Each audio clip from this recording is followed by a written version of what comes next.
Bonjour, bienvenue dans Everwin GX présenté par FP Développement. Aujourd'hui, dans notre logiciel qui permet, je vous rappelle, de gérer votre société au niveau de vos commandes, de vos affaires, de votre facturation, vous pouvez également gérer la partie RH et les demandes de congés, les demandes de télétravail de la part de vos collaborateurs. Donc, actuellement, je suis connectée en tant qu'administrateur de Everwin pour que vos collaborateurs puissent faire des demandes de télétravail ou de congé, il faut qu'ils aient accès à ces catégories de tâches. Donc pour cela, comment faire? C'est très simple.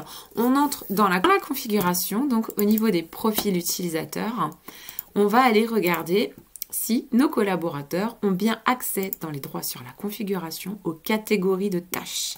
Très important, les catégories de tâches vous permettent d'accéder à vos demandes de congés. C'est-à-dire que donc du coup, nous allons aller dans catégorie de tâches et on voit ici qu'on a créé des catégories que j'ai appelées CP, CP sans solde, RTT ou télétravail.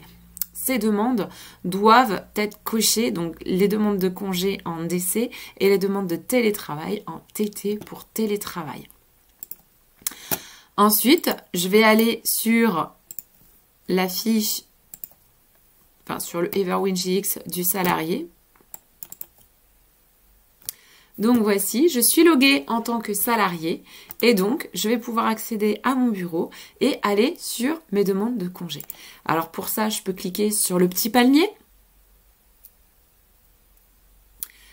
Et donc là, on voit que j'ai une demande qui m'a été refusée et une demande qui est en cours. Je vais quand même créer une troisième demande. Donc je crée une demande de congé.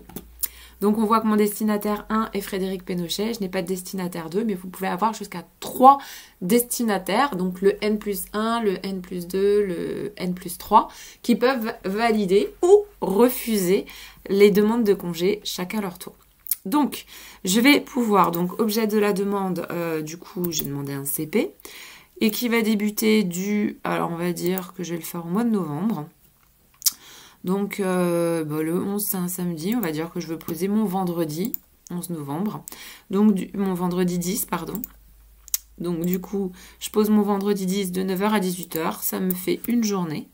Et donc, du coup, en catégorie, je précise que je veux un CP. Donc, du coup, ici, je l'envoie à mon N+1 qui est Frédéric. Je sauvegarde. Et ensuite, je vais pouvoir envoyer ma demande. Donc voilà, une tâche et un email ont été envoyés à Frédéric Pénochet. Donc voilà, mon circuit de validation, pour le moment, j'en suis là. Je peux aller consulter mon historique. Donc on voit que ma tâche, aujourd'hui, a été envoyée au destinataire. D'accord? Donc maintenant, on va voir ce qui se passe chez le destinataire. Donc voilà, je suis dorénavant sur l'interface de Frédéric. Si je clique sur mes tâches,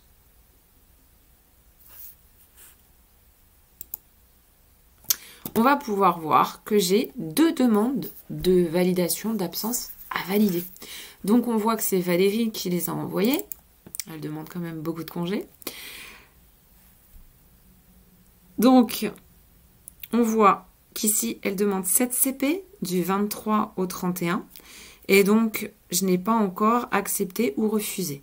Bon, là, je trouve qu'elle abuse un petit peu. Je vais lui refuser.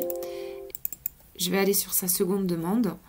Et donc, je vois qu'elle demande un CP le 10. Et bien, du coup, je vais accepter sa demande. Et du coup, cela va envoyer une notification à Valérie. Là, je suis revenue donc sur Valérie. Et donc, si je vais sur mes demandes de congé,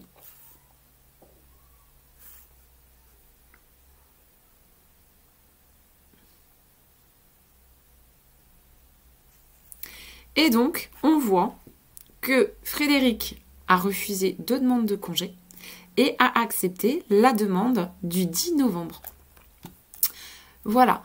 Pour les demandes de télétravail, c'est exactement le même processus. Je vais faire un clic droit, sauf qu'au lieu de prendre demande de congé, je vais créer très simplement des demandes de télétravail. Donc, idem, mon N+1 et Frédéric. Et donc ici, je demande du télétravail. Ici, en catégorie, je prends également télétravail et je vais dire que je veux faire du télétravail, alors on va dire le lundi 9, de 9 h à 18 h, ce qui me fait une journée. Et donc, je sauvegarde et également, j'envoie ma demande. Voilà.